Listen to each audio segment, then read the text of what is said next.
Hi, everyone. This is Rico Figliolini, host of Peachtree Corners Life. I want to welcome you here tonight. We're at Atlanta Tech Park, where we do all our podcasts from.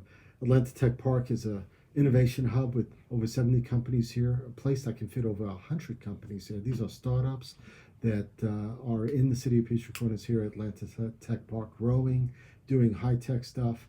And this place has event space, has Financial Fridays, Wine Wednesdays. They have a whole bunch of things going on here. Seminars. There's a big April event in FinTech that's going on as well. So check out their website, atlantatechpark.com. You'll find out more events that are going on here.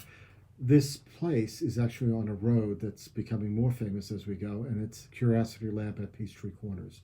It's actually a 1.5 mile, 1.7 mile track that allows, that's a 5G, Sprint 5G enabled, and allows autonomous vehicles to be able to run on it in a live laboratory environment, in a place that people are walking, driving.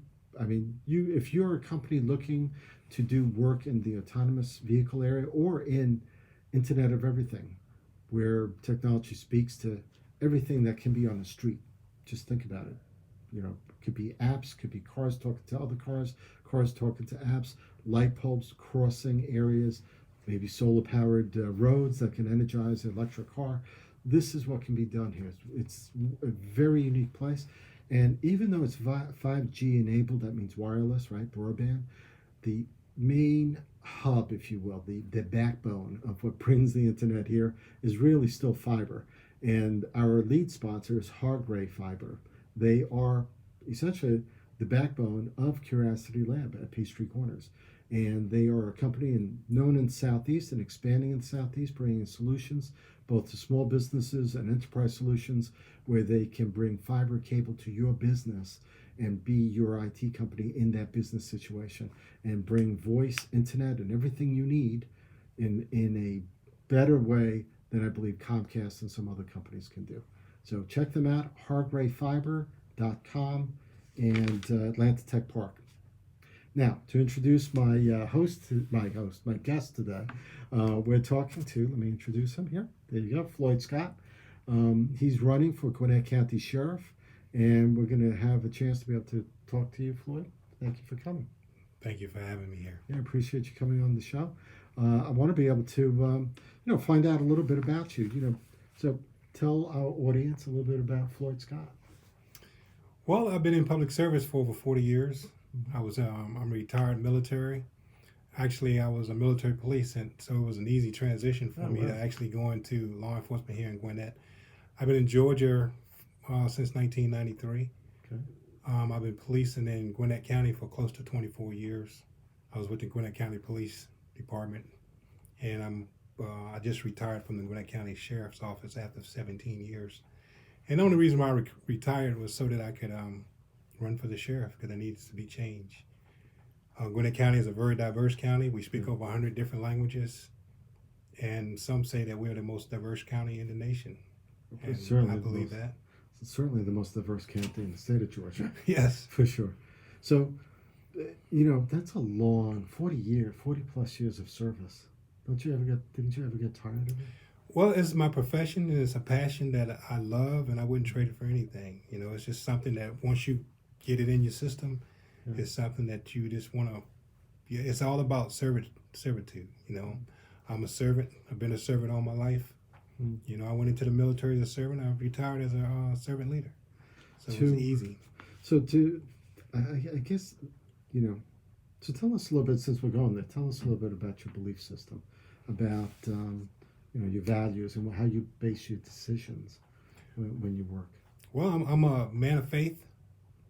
I'm a family man first. I'm actually well vested in here in Gwinnett County because I have 7 children. 7? And they live here in I have 8, but 7 of them live in Gwinnett County. Wow. One decided to go to Alpharetta, but I have actually 5 that's in the household, and I have 2 that are adults that live in Gwinnett County. So I'm well vested. And I believe that the people that I love near and dear, I want them to feel safe. So, and I also want the citizens of Gwinnett County to feel safe as well, so. To Any of your kids, do they say, "Dad, I want to get into law enforcement"? Do any of them say that? Well, I have four beautiful daughters that Ah, they look up to me, and I think what they do right now is they go to school and they talk to the teachers and they talk to their classmates and they say, "My dad is going to be the next sheriff of Gwinnett County," and they be running around talking to the teachers. It's funny. I love it. You know. So, why are you seeking office? Why do you want to be the Gwinnett County Sheriff? Well, I believe in rebuilding relationships within the community. I believe in rebuilding the trust between the citizens of Gwinnett County and law enforcement. You know, there's been some injustices that have occurred that are occurring in Gwinnett, and there's some injustices that are occurring in the Gwinnett County Sheriff's Office. For instance, the 287G program, for instance. So explain that to people that don't know 287G. Well, what it is a contracted agreement between the sheriff of Gwinnett County and immigration.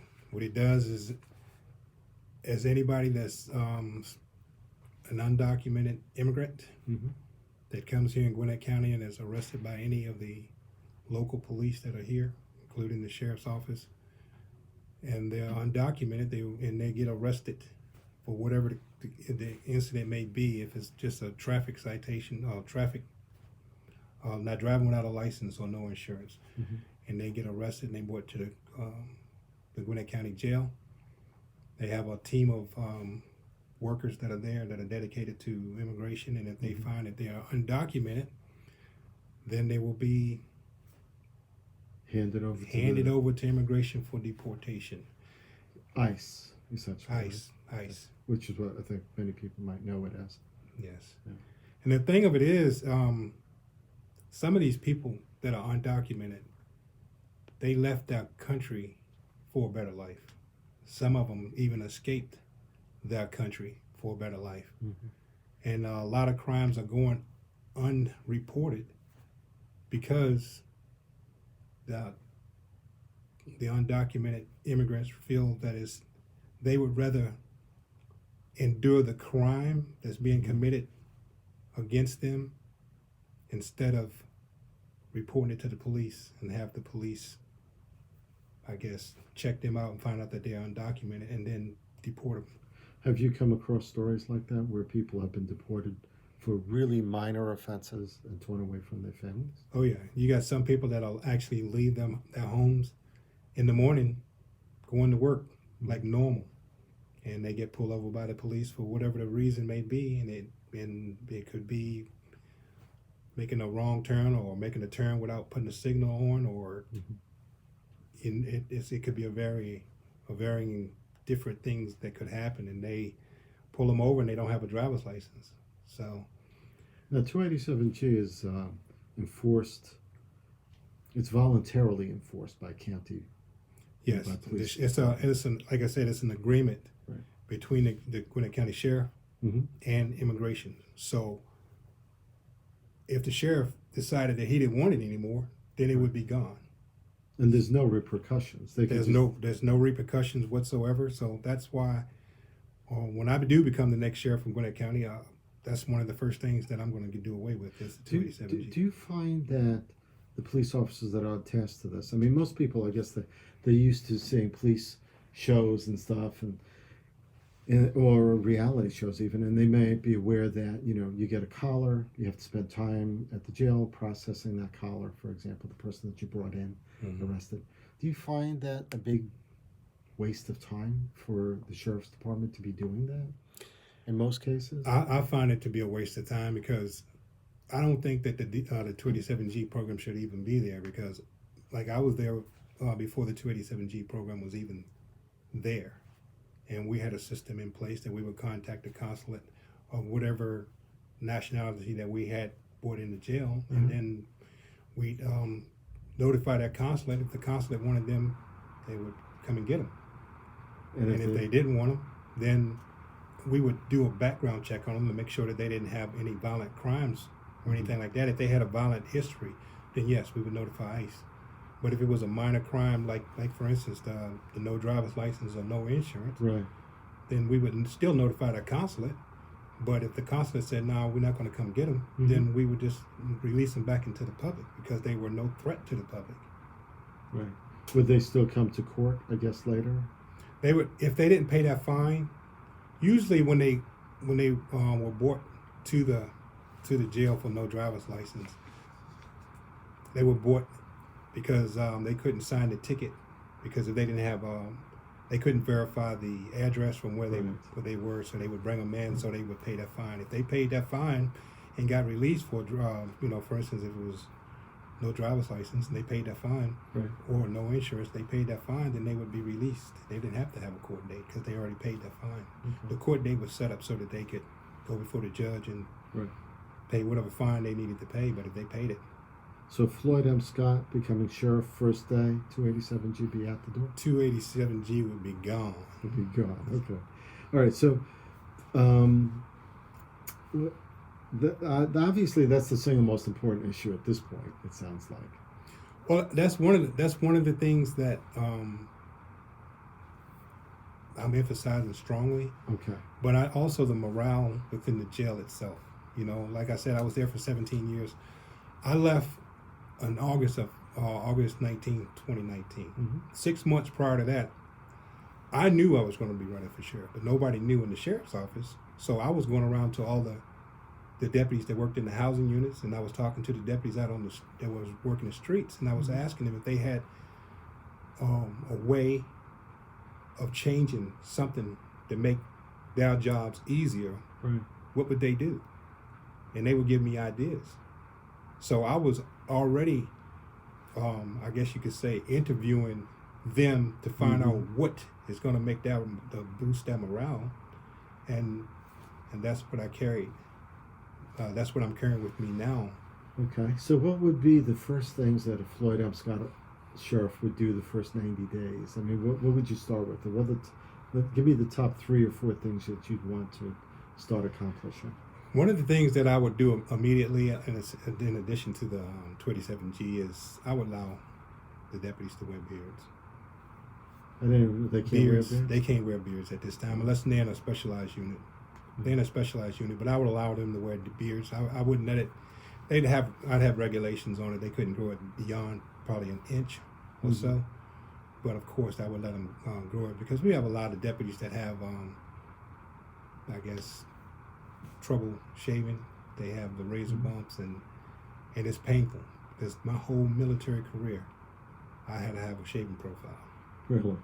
I did. Yeah. So It I understand. is. Some people just don't want to shave. I mean, I just cut this down a little bit, but it's been like As long as it's neat, Yeah. as long as it's neat and it's trimmed nicely, then I don't have a problem with it. All right. So dress code, that being part of dress code, that you would address Yes. that. What other Yeah. things would you address?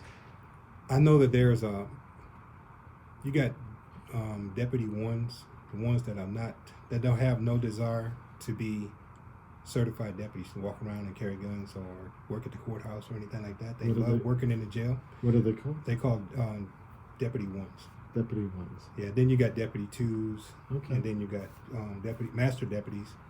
So deputies, one, work in the jail system but don't They- carry weapons. They don't carry weapons. The only thing, the thing of it is, you got some of them that's been there for like 10, 11, 12, 15 years. Yeah. And then you have a young officer that comes in. Mm-hmm. So I guess they're at that point, other than to pay for performance, that's the only raise they get is each year. Where a deputy that goes through the mandated academy and gets certified Right. gets a pay grade increase, and also have the opportunity to go and get, I guess, test for corporal, test for master deputy, test for sergeant, and go up the ranks.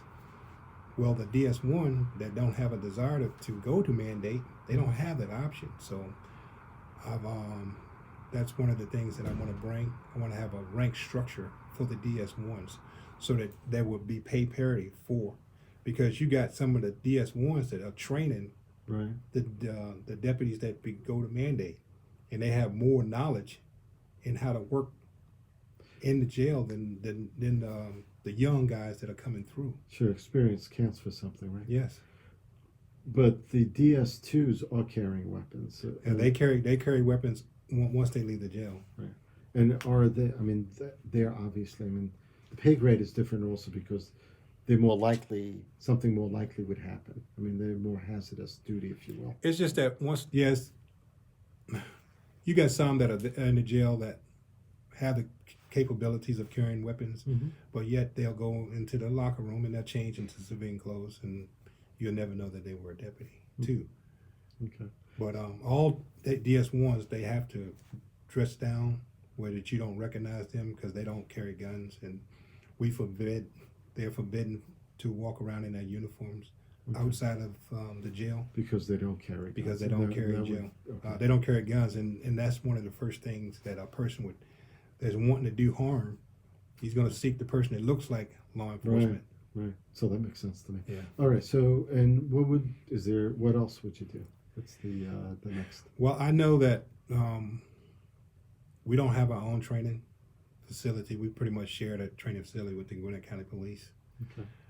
I would like to. I'd have to talk to the Board of Commissioners about it. It wouldn't be something that I could make happen. It'd be something that I can bring to their attention. You know, we don't have our own shooting range. We have to rely on sharing the shooting range of the Gwinnett County Police, Right. where we could develop our own shooting range. That way, we can train our deputies to shoot because some of them have problems with shooting, and yeah, we'll tell them to go to these shooting ranges that you have to pay, but we don't give them the fundamental training that they need so that before they go to the academy. Isn't there a formal training with the Gwinnett Police Academy? Yeah, there's a formal training with the Gwinnett Police Academy, and then they go through like a training scenarios, and they go and shoot before they are actually scheduled to go to the range or go to the academy. Right. But then you got some of the ones that are been certified that still have trouble shooting. Really? Right. Yeah. So and the only time that they even go and shoot that weapons is if they're slated to go to the range, and then that's got to be whenever they can get it going during the day. It's usually Monday through Friday, during certain set hours that the police department is open. Where if we had our own range, you got people that work at night. Right. They got certified instructors that can take them into the range in the jail or in a facility that's right outside the jail and teach them how to shoot when they have that downtime. Let me ask you something. I know the Gwinnett Police sometimes. Well, there's always problems with hiring.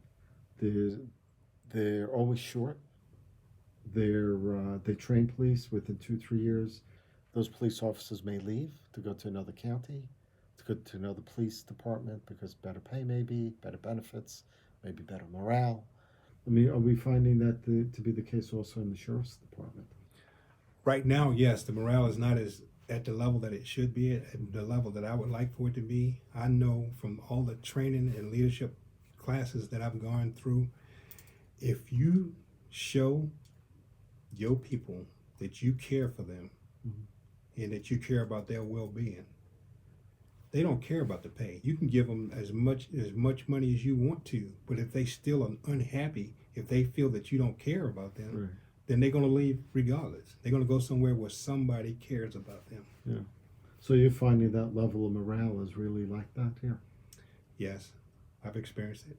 Okay. So your vision and goal for the office and what you want to accomplish is really, sounds like to me, it's really morale based. Yes. It's changing the system so with this also how would you improve? Do you think we have enough sheriff's deputies? Should we improve the recruiting as well? The recruiting system is good. The recruiters that we have in place right now, they're very good at what they do, and they will continue to excel and bring people in. It's just the retention part of that, and I feel that a majority of that retention has to do with us actually caring for them, the people that we bring in. Also, the leadership. A lot of people forget where they come from. You know, I worked my way through the ranks, and I've never forgot where I came from. And I can go and if I have any problems, I'll go and ask a deputy, one who works in a housing unit or out on the street constantly and know it inside and out, and say, hey, well, how do you do this? How do you do that? I don't get this big head to the point where I'm the big man, so I don't need to ask you how to do this. But that person knows how to do that. Sure. So Have you found anything surprising when you've been out in the field like that, asking deputies those questions? Anything surprising that you found? what I found is, first of all, is shock that you mean you're asking me? Oh wow! They feel part of the system. Yeah. They feel valued, and that's all I'm trying to do. Is I'm just trying to bring value. I want you to feel that you are included in the process. And not we're up here at the top and we're just gonna rain down our wants and our desires on you, but that you would have a say so. Okay. And that's where a lot of things have been lost and displaced, is that once you get into these high ranking positions, you feel that you got to make all the decisions and you don't want anybody else to make them. And then if the decisions are made from below you, then you might feel that you're inadequate, but I don't feel that way. Do you feel some people have been in the system way too long? Yeah. That's what it sounds like. Yeah. Do you think the sheriff's department or the county sheriff, should have a term limit also? I think it should be 3 terms, three elections, and that's it. I don't think they should be in there until either they die in office or they there until they've been there 30, 40 years or whatever. I think it should be a 3-term limit. It's funny, I was doing some research before this interview about county sheriffs across the country. And you either die in your office, essentially, or you hand it down to your son or family member in some counties. I was reading that and I was like, man, that's unbelievable. It's so junior can take the job of sheriff. And I can see that in certain counties, maybe not in the city areas, but where they literally hand it down to family members, or they die in office because they've been there so long.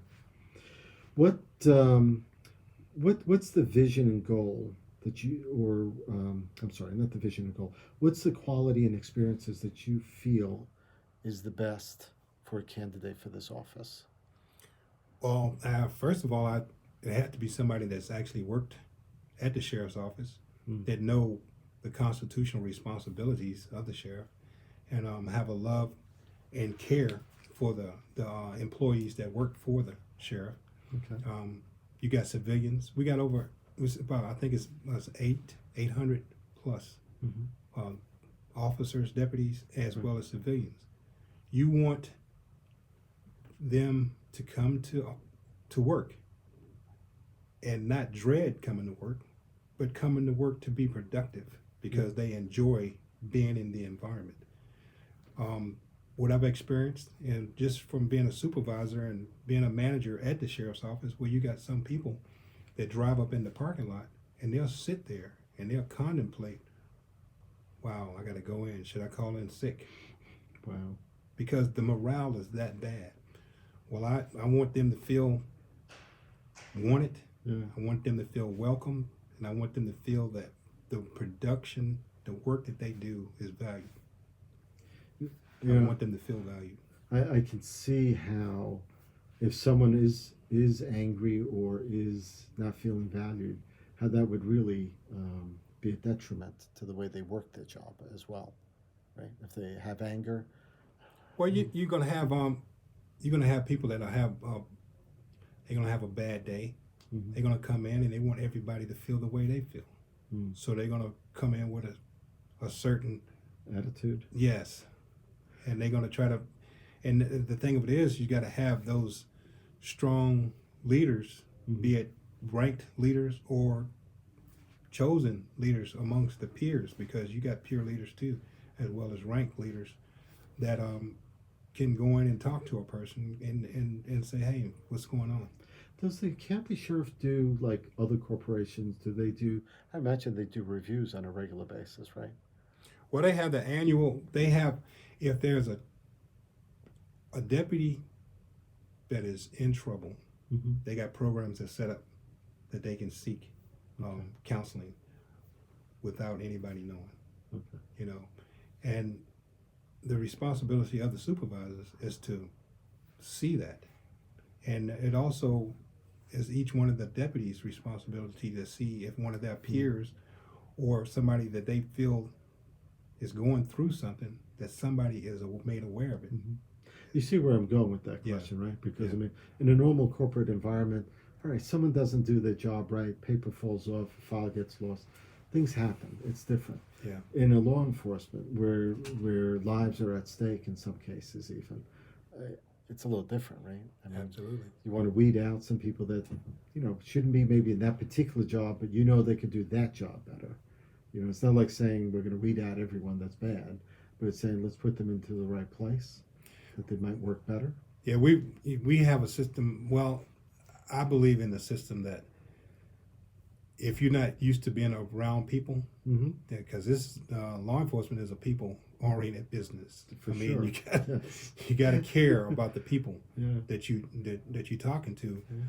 Otherwise, we can put you in a place where you don't really have to talk to people. You don't have to have any encounter with people at all. Mm. But that's one of the things that the supervisors would have to find and weed them out, and to sit down and have a conversation with them. I mean, is this a profession that you really want to be in? I mean, considering this is a public service Right. position. And some of them may be carrying weapons. I mean, Yeah. right? You have to have the right Well, emotional stability and stuff. you're absolutely right, because the one thing about being in the law enforcement arena, 1 minute, I would tell them all the time, 1 minute you could be helping an old lady across the street, Mhm. and the next moment you could be in a full-fledged fight for your life.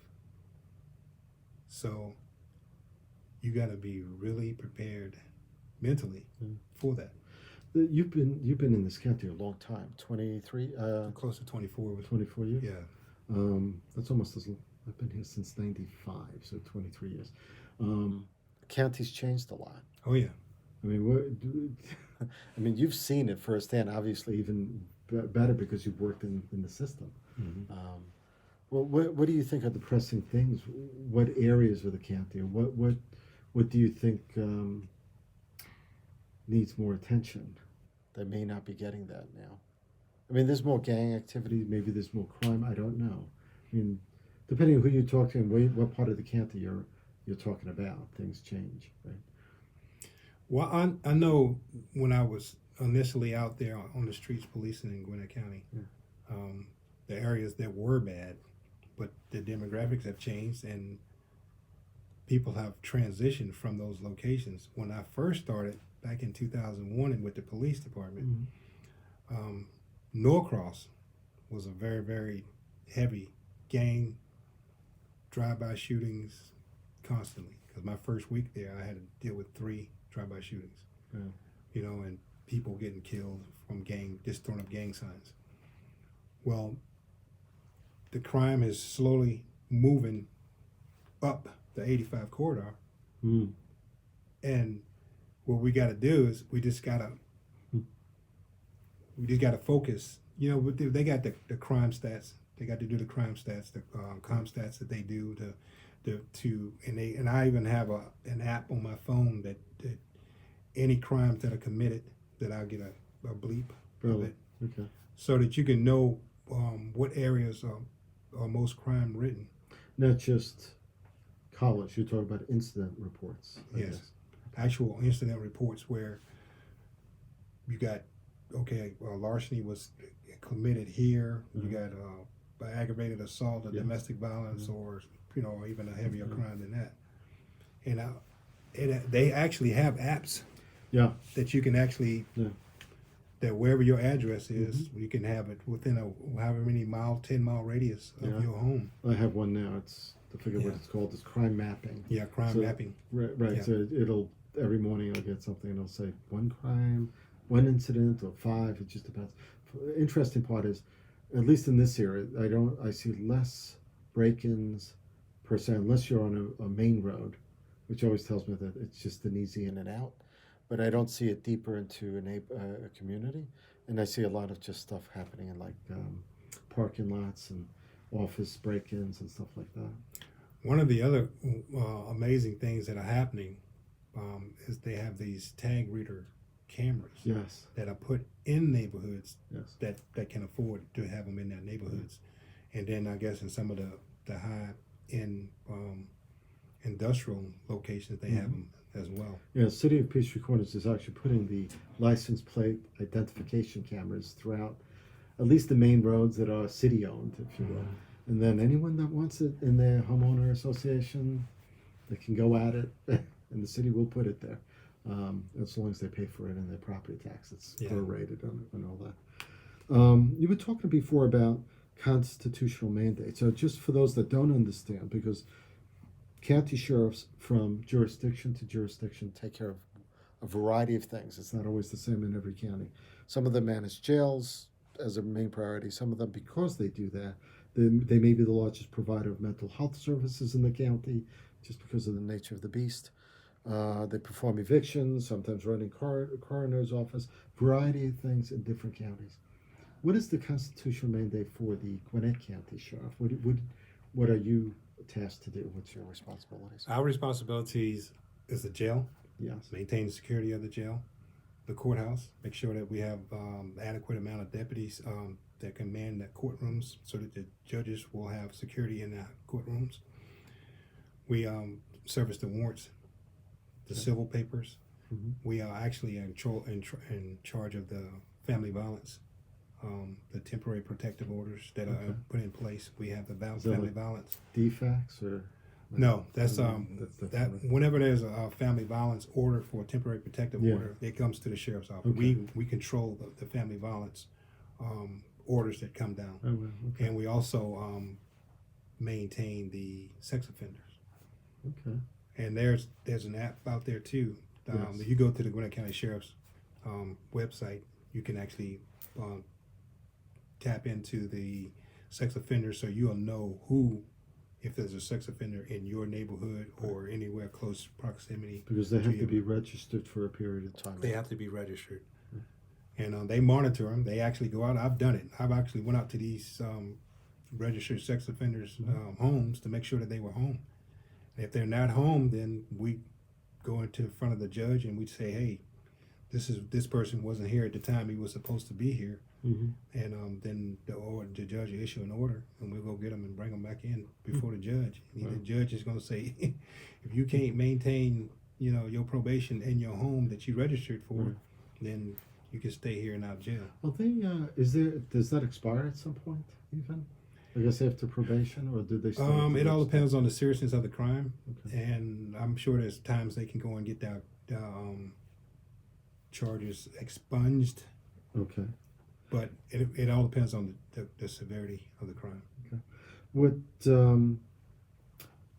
going back to a little bit about what I said about some jurisdictions in mental health services, I would imagine in the jail system, have you seen a growth of that, of people that,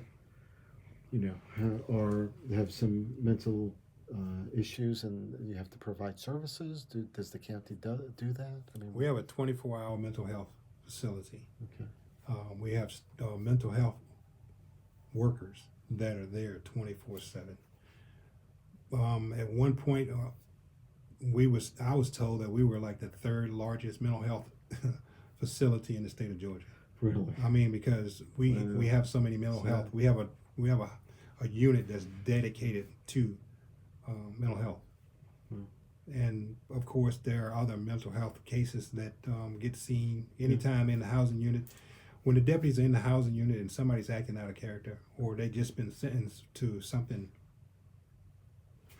they've been sentenced to a crime that they've committed, then it's an automatic red flag that'll pop up, and we'll have mental health go and check them out, make sure that they're okay. How many prisoners are incarcerated in Gwinnett County? Do you know? They could be right now. That could be anywhere from 1,800 to 2,600 at any one given time. But it's pretty much been on the low end. Has it? It's been under 2,000. Okay. Is that a trend that we're seeing, or is that just? Well, I hope it's one of those things that it's going to slowly go on a decline. Yeah. I mean, if you look at the ratio of people that are in Gwinnett County as opposed to who's in the jail, that's a small number. It is, yeah. I'm surprisingly small, actually. Yeah. We have almost 1 million people. I'm Yeah. surprised it's only that small. Yeah. Yeah. So it's interesting to me that the Gwinnett County Sheriff is not just a law enforcement person, but you're essentially you're like the CEO of a company, really.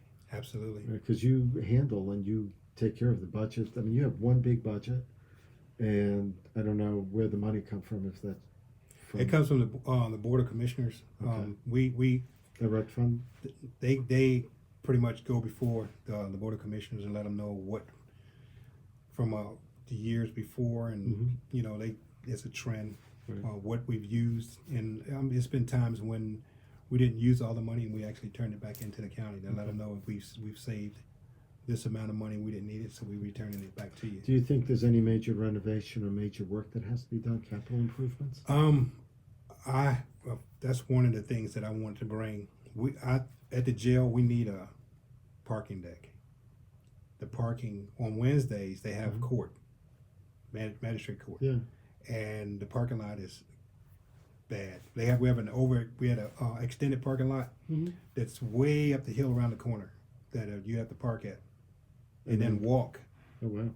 Walk through the parking lot, and it's just it's tedious. But if we had the capital improvement would be that I suggested. I've already talked to some of the Board of Commissioners, and just made a suggestion that we would, if you would build a parking deck for the employees, so Right. that they can have that way you could free up all that extra parking lot for Mhm. the citizens, And you can have control access and for it the would be employees control also. for the employees, and then Yeah. they won't have to worry about their cars getting vandalized, because there's been plenty of times when we've had to be run out in the parking lot because somebody's car has been broken into, or we find somebody that's using. We've had people try to OD in the parking lot. Try to OD on purpose. Yes, yep. We got them with the needle in the arm, and they're out, and we have to give them that Narcan Yeah. to bring them back. Yeah. Amazing. That Narcan can be done as many times as you feel like it. Oh seems. yeah. Yeah. Get that high and get that Narcan 4 or 5 times, 6 times, and just keep going until the last one might not work. Yeah. I mean, that's the sad part about that. I mean, people are getting used to it, it seems. Is there anything that I've missed, Floyd, that you want to share with us? One of the things that's near and dear to me, I know I've been doing this business for, like I said, for over 40 years. Mm-hmm. But I don't think any head of any law enforcement agency has ever went and actually apologized to the citizens for some of the wrongs that have been done to them by law enforcement. I feel that if any person or a loved one or a friend that they may know that ever been wronged by the law enforcement for whatever reason, I wanted to apologize to them. I know we are held by a high standard. Mm-hmm. I mean, we give an oath to uphold the laws of the land, and we're supposed to treat every citizen with dignity and respect. And if anybody was ever treated less than what we are mandated and that we've sworn to do, then I wanted to apologize to them and just ask for that forgiveness for all of law enforcement, because we're not all bad. No. We're not all bad. Yes. There's a small percentage of us that, unfortunately, we see it in the news and we capture it on video. Mm-hmm. And believe me, that's one of the things I applaud, is the fact that we do have the body cams, because what it does, it eliminates.